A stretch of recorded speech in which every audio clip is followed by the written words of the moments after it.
Hello guys, welcome back to ఇంకోటెక్ channel. Motorola నుంచి అయితే ఇంకో ఫ్లిప్ ఫోన్ అయితే లాంచ్ కాబోతుంది, మోటరోలా రైజర్ 50.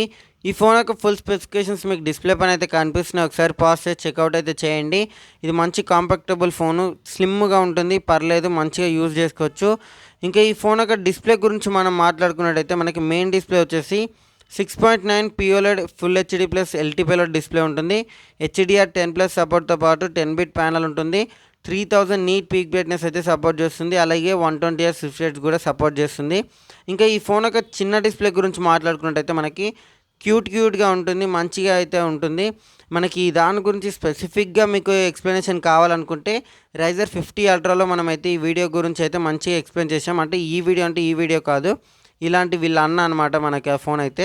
ఇంకా ఈ ఫోన్ యొక్క కెమెరా డిపార్ట్మెంట్ గురించి మాట్లాడుకుంటే మనకి 50 MP iOS మెయిన్ కెమెరాతో పాటు 13 MP అల్ట్రా వైడ్ యాంగిల్ కెమెరాను కూడా ప్రొవైడ్ చేస్తున్నారు. ఇంకా సెల్ఫీ కెమెరా గురించి మాట్లాడుకుంటే వీళ్ళు కొంచెం అప్గ్రేడ్గానే వచ్చారు, ఎందుకంటే 32 MP సెల్ఫీ కెమెరాని అయితే ప్రొవైడ్ చేస్తున్నారు.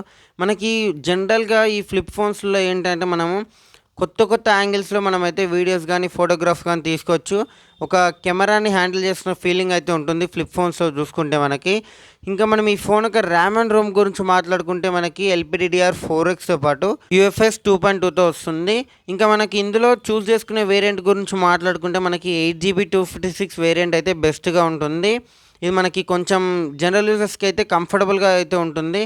ఇంకా నెక్స్ట్ ఈ ఫోన్ యొక్క ప్రాసెసర్ అండ్ గేమింగ్ గురించి మాట్లాడుకుంటే మనకి మీడియాటెక్ డైమెన్సిటీ 7300X ప్రాసెసర్ని వాడుతున్నారు ఇందులో మనకి. ఇది మనకి BGMI కోసం కానీ అల్ట్రా గేమింగ్ ప్రో మ్యాక్స్ అయిపోవాలనుకుంటే మాత్రం ఇదైతే చూస్ అయితే చేసుకోకండి. ఇది గేమింగ్ కోసం అయితే కాదు, గేమింగ్ ఆడొచ్చు బట్ గేమింగ్ కోసమే అనేది అయితే కాదు. మనకి జనరల్ గేమ్స్ అయితే హ్యాండిల్ చేయగలుగుతుంది కంఫర్టబుల్గా అయితే. ఇంకా నెక్స్ట్ ఈ ఫోన్ యొక్క బ్యాటరీ లైఫ్ అండ్ డిపార్ట్మెంట్ గురించి మాట్లాడుకుంటే 4200 mAh మ్యాసివ్ బ్యాటరీని అయితే ప్రొవైడ్ చేస్తున్నారు. With 30 watts turbo power charging అయితే ఉంటుంది. ఇది నియర్లీ మనకు ఒక 1.5 hour to 1.5 ఎక్కువనే పట్టుద్ది ఫుల్ ఛార్జ్ అయితే కావడానికి. అలాగే మనకి 16 5G బ్రాండ్స్ కూడా సపోర్ట్ చేస్తుంది ఈ ఫోన్లో మనకి. ఇదైతే కామన్ అయింది, ఎందుకంటే ఇప్పుడు వచ్చే ఫోన్స్ అన్నీ 5G కాబట్టి. ఇంకా నెక్స్ట్ ఈ ఫోన్ యొక్క ఆండ్రాయిడ్ వర్షన్ గురించి మాట్లాడుకుంటే Android 14తోనే రాబోతుంది.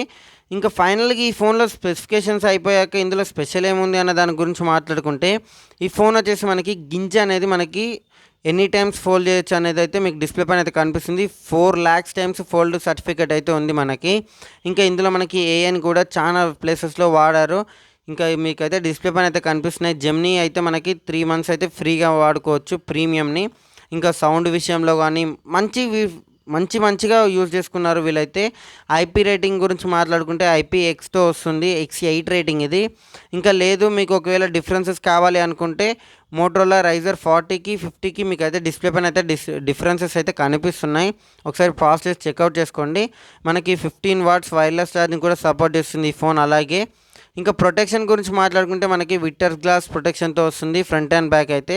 మనకి ఈ ఫోన్ యొక్క ప్రైస్ వచ్చేసి 49,999కి అయితే మనకి ఆఫర్స్తో కలిపి అయితే రాబోతుంది. ఇది ఒరిజినల్ ప్రైస్ లాంచింగ్ ప్రైస్ వచ్చేసి 64,999కి అయితే లాంచ్ కాబోతుంది మార్కెట్లోకి. ఈ ఫోన్ ఈ బడ్జెట్కి వర్తా కాదనేది అయితే ఒకసారి కమెంట్ అయితే చేయండి. అలాగే ఈ వీడియోలో నేను ఏదైనా ఇంప్రూవ్మెంట్ చేసుకోవాలనుకుంటే అది కూడా కమెంట్ చేయండి. ఈ వీడియోని ఎండ్ వరకు చూసినందుకైతే thanks. Have a nice day.